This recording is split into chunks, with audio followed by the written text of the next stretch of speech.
జనగామ జిల్లా కాంగ్రెస్ పార్టీ అధ్యక్షులు కొమ్మూరి ప్రతాప్ రెడ్డి కార్యాలయంలో పాలాభిషేకం. ఈ రోజు జనగామ జిల్లా కాంగ్రెస్ పార్టీ అధ్యక్షులు కొమ్మూరి ప్రతాప్ రెడ్డి ఆదేశాల మేరకు జిల్లా పార్టీ కార్యాలయంలో ముఖ్యమంత్రి రేవంత్ రెడ్డికి ధన్యవాదాలు తెలుపుతూ ఆయన చిత్రపటానికి పాలాభిషేక కార్యక్రమం.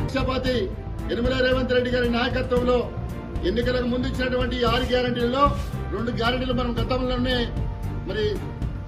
అమలు చేసుకున్నాము. నిన్న అత్యంత కీలకమైనటువంటి 500 సిలిండరు మరియు 200 యూనిట్ల ఉచిత విద్యుత్ పథకాన్ని ఈరోజు అత్యంత కీలకమైనటువంటి కేబినెట్ తీర్మానం చేసి రేపు జరగబోయే అసెంబ్లీలో ప్రవేశపెడుతున్నటువంటి శుభ సందర్భంలో వారికి జనగామ నియోజకవర్గ పక్షాన జనగామ జిల్లా పక్షాన కృతజ్ఞతలు తెలియజేయమని గౌరవనీయులు వారి ఆదేశాలు జారీ చేసినారు. అందుకు ఈరోజు జనగామ జిల్లా పార్టీ కార్యాలయంలో మనము ప్రజాపక్షపాతి అయినటువంటి గౌరవనీయులు రేవంత్ రెడ్డి గారి చిత్రపటానికి మన పాలు క్షీరాభిషేకం చేసి ఘనంగా మనము వారికి కృతజ్ఞత తెలియజేస్తా ఉన్నాం. ఈ సందర్భంగా జనగామ పిసిసి సభ్యులు గౌరవనీయులు శ్రీనివాసరెడ్డి గారి సమక్షంలో కార్యదర్శి ఉంది.